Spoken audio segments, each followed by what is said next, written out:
Tenemos entonces que en el Urabá, en el siglo XVI, las estructuras del colonialismo van a reproducir la resistencia, y la resistencia a su vez va a tener una contrarrespuesta por parte de las estructuras del poder, que va a ser la estigmatización. Entonces, teniendo en cuenta esto, la colonización produce resistencia, la resistencia produce estigma. ¿Cuál es el estigma? Si leemos a Gonzalo Fernández de Oviedo, si leemos a los cronistas, nos van a narrar que ellos se encontraron con una serie de indígenas o de naciones que ellos llamaron caribes flecheros. A los caribes se les asoció con el canibalismo, se les asoció con ser salvajes, se les asoció básicamente con esa idea del mal salvaje, o esa mirada antagónica del buen salvaje, que fue aquel que se dejó colonizar, y el mal salvaje o caníbal, que era aquel que resistía. Entonces, una forma de encubrir la resistencia, una forma de encubrir, digamos, los procesos de resistir a esas estructuras coloniales, fue precisamente el encubrimiento a partir de una categoría colonial, que fue la palabra Caribe, que fue el primer neologismo, y que esa palabra Caribe va a dar entonces lo que va a ser el caníbal.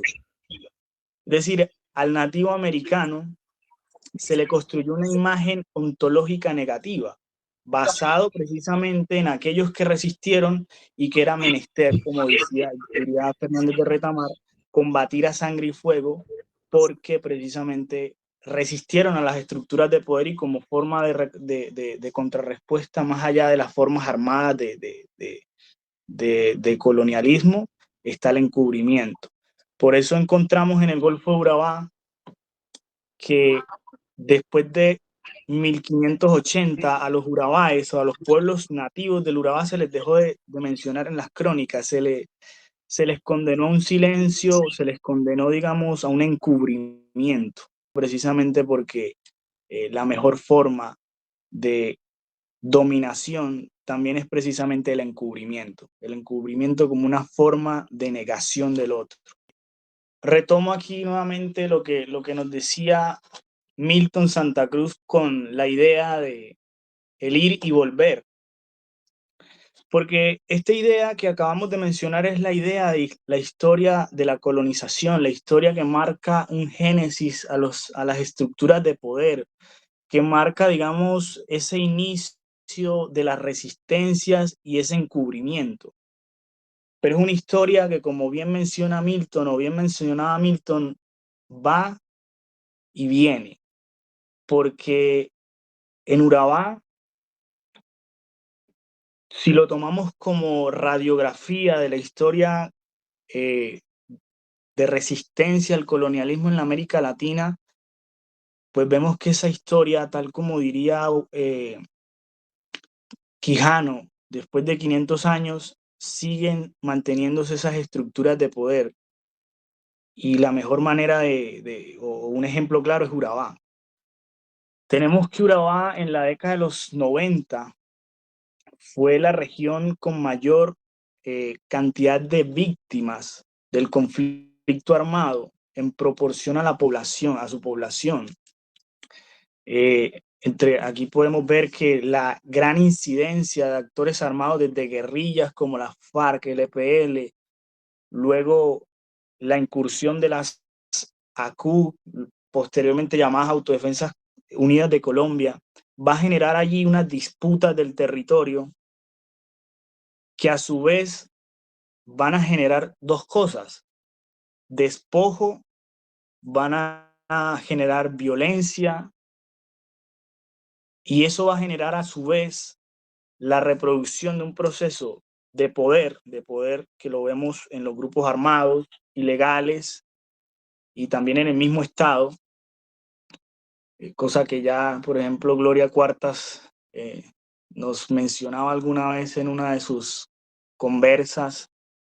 El Estado jugó a hacer la guerra, el Estado y los grupos armados, a hacer la guerra en Urabá, y las estadísticas de la cantidad de violencia, de muerte, de desplazamiento, de miedo, de despojo, de olvido que vivió Urabá en la década de los 90 y gran parte de este presente milenio, fueron atroces.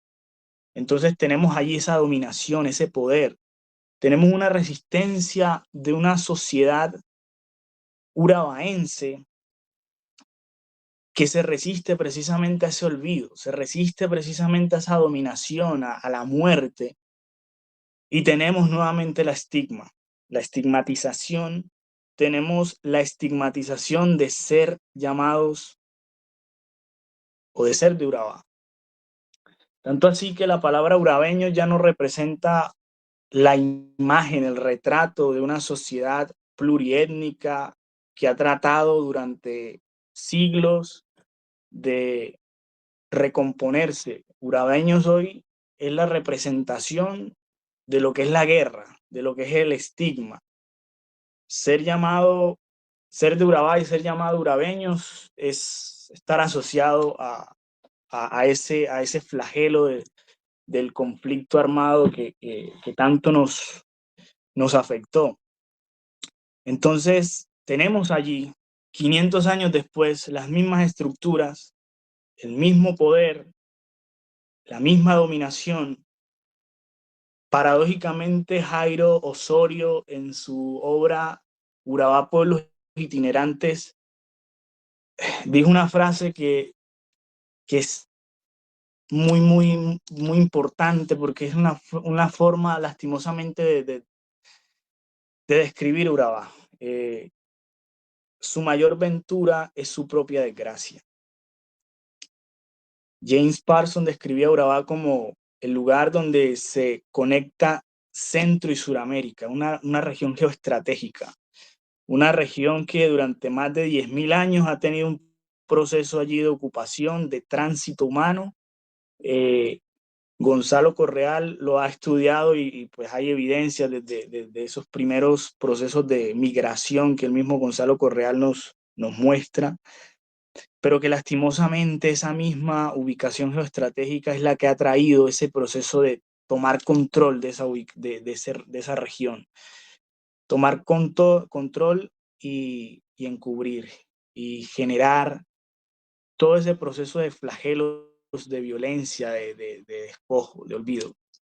Yo creo que Octavio Paz, en esa frase que el olvidado asombro de estar vivos, yo creo que es la forma en la que mucha gente en Urabá se vivió en la década de los 90. Vivir bajo el flagelo del despojo y olvidar a veces que se está vivo, porque hacer memoria es difícil, hacer memoria es complejo, pero más cuando hacer memoria no se puede por causa del miedo. Es una realidad muy compleja en Urabá.